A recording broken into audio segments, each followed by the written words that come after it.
अस्सलामु अलैकुम बिस्मिल्लाहिर्रहमानिर्रहीम। दोस्तों, इस वाक़ये में हम सुल्तान सलाहुद्दीन अय्यूबी की ज़िंदगी पर एक बहुत बड़ा बदकारी का दाग लगने के बारे में बताने वाले हैं। आधी रात का वक्त हो चुका था। सलाहुद्दीन अय्यूबी जो कि मुस्तकबिल के सुल्तान थे, इन पर एक शारिया नामी लड़की ने बदकारी का इल्ज़ाम लगा दिया था। काजी इब्ने अरसून जो कि सुल्तान सलाहुद्दीन अय्यूबी के उस्ताद भी थे, सुबह इस मुकदमे को सुनने वाले थे। ये इल्ज़ाम एक आम इंसान पर नहीं बल्कि एक बासलाहियत बाकिरदार इंसान नज़मुद्दीन अय्यूबी के बेटे सुल्तान सलाहुद्दीन अय्यूबी रहमतुल्लाह अलैह पर एक लड़की ने लगाया था। काजी इब्ने अरसून बहुत परेशान थे कि अगर मेरे शागिर्द पर लगाया गया इल्ज़ाम सही साबित हो गया तो मेरी सारी ज़िंदगी की तालीम और दी गई तरबियत पर पानी फिर जाएगा। काजी ने वज़ू किया, जाए नमाज पर अल्लाह के हुजूर सजदे में गिर गए और दुआ करने लगे, ऐ मेरे मालिक, तेरे बा किरदार और नेक बंदे पर मुश्किल वक्त आन पड़ा है। तू इस पर अपनी गैबी मदद फरमा और इसकी इज्जत की हिफाजत फरमा। बेशक तू ही इज्जत देने वाला है और तू ही जिल्लत देने वाला है। मेरा दिल नहीं मानता कि सुल्तान सलाहुद्दीन अय्यूबी रहमतुल्लाह अलैह किसी की तरफ बुरी नज़र भी उठाकर देखे, लेकिन दूसरी तरफ शारिया नामी लड़की पूरे वसूख से सुल्तान सलाहुद्दीन अय्यूबी रहमतुल्लाह अलैह पर इतना बड़ा इल्ज़ाम लगा रही है। मोहतरम नाज़नीन, ये वाक़या कुछ इस तरह है कि जब सुल्तान नूरुद्दीन जंगी अपने सल्तनत पर कायम दायम थे तो सुल्तान सलाहुद्दीन अय्यूबी पर एक शारिया नामी लड़की ने इल्ज़ाम लगाया कि सुल्तान सलाहुद्दीन अय्यूबी ने इसे अकेले पाकर इसके साथ ज़बरदस्ती करने की कोशिश की। तमाम लोग हैरान थे कि सुल्तान इस तरह का काम कैसे कर सकते हैं। किसी को यकीन नहीं आता था। कोई कुछ बात करता तो कोई कुछ बात करता। अगली सुबह सुल्तान नूरुद्दीन जंगी की मौजूदगी में काजी इब्ने अरसून ने ये मुकदमा सुनाना था और सुल्तान सलाहुद्दीन अय्यूबी पर फ़र्द जुर्म आयद होने के बाद सज़ा सुनाई जानी थी। सुल्तान सलाहुद्दीन अय्यूबी पूरी रात बुखार में तड़पते रहे और अल्लाह से दुआ करते रहे, ऐ मेरे मालिक, तू ही मेरी मदद फरमा, तू ही बेहतर जानता है, तू ही सबसे सच्चा है।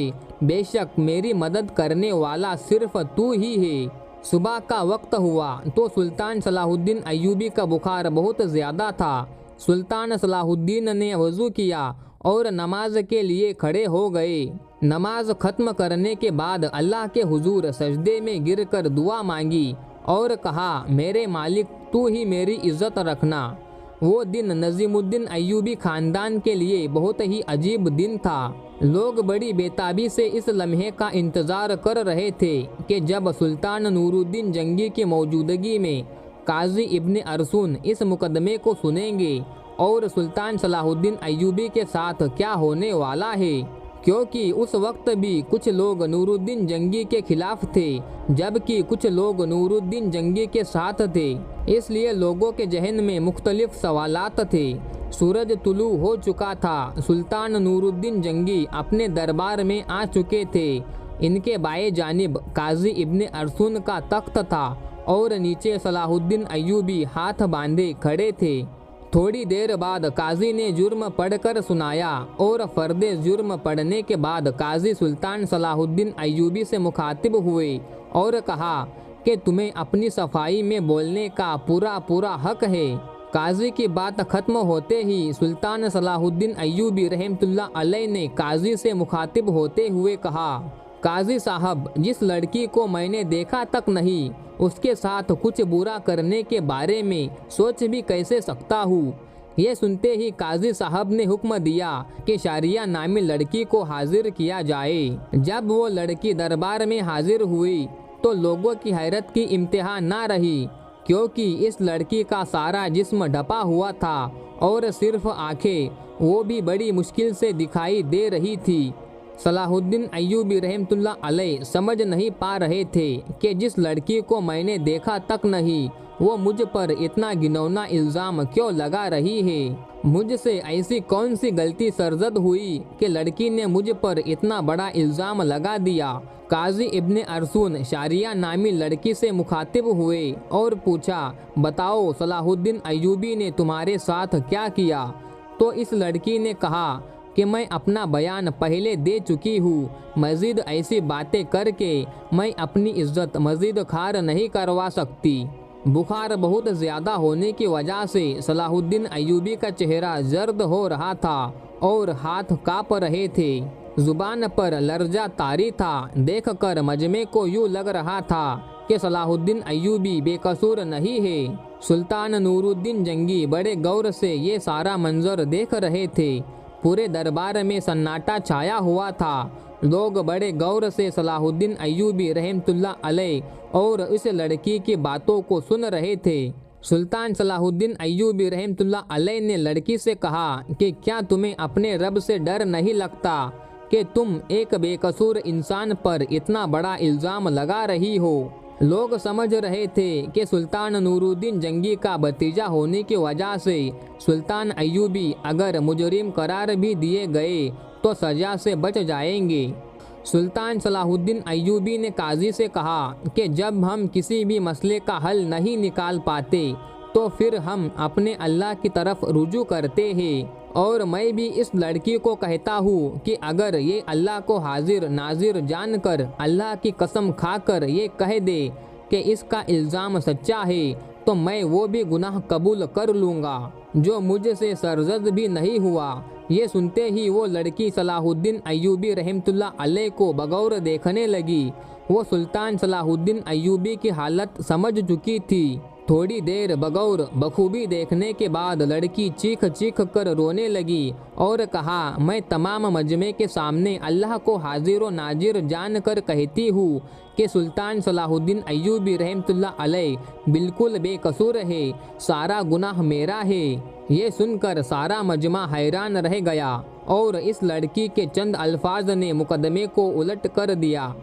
इतने में सुल्तान नूरुद्दीन जंगी दहशत में अपनी कुर्सी से उठे और इस लड़की को कहा, क्या तुम्हें पता नहीं कि इल्ज़ाम तराशी की तुम्हें कितनी बड़ी सज़ा मिल सकती है। तो लड़की ने कहा, हाँ मुझे मालूम है कि मुझे कितनी बड़ी सज़ा मिलेगी। इसके बाद काजी ने शारिया से कहा कि आखिर ऐसी क्या वजह थी कि तुमने सलाहुद्दीन अय्यूबी रहमतुल्लाह अलैह पर इतना घिनौना इल्ज़ाम लगाया। तो लड़की ने अपनी आंखें झुका ली, लेकिन जब सुल्तान नूरुद्दीन जंगी ने इस लड़की की तरफ देखा तो उसने कहा, मेरे सुल्तान, मैं जानती हूँ कि मुझसे बहुत बड़ा गुनाह हो गया है, शायद जिसकी तलाफ़ी भी नामुमकिन हो, क्योंकि जो दाग सलाहुद्दीन अय्यूबी के किरदार पर लगा है वो शायद मैं चाहते हुए भी ना मिटा सकूँ, लेकिन ये सब काम करने के लिए मैं मजबूर थी। सुल्तान नूरुद्दीन जंगी ने पूछा कि तुम्हें इस काम के लिए किसने मजबूर किया।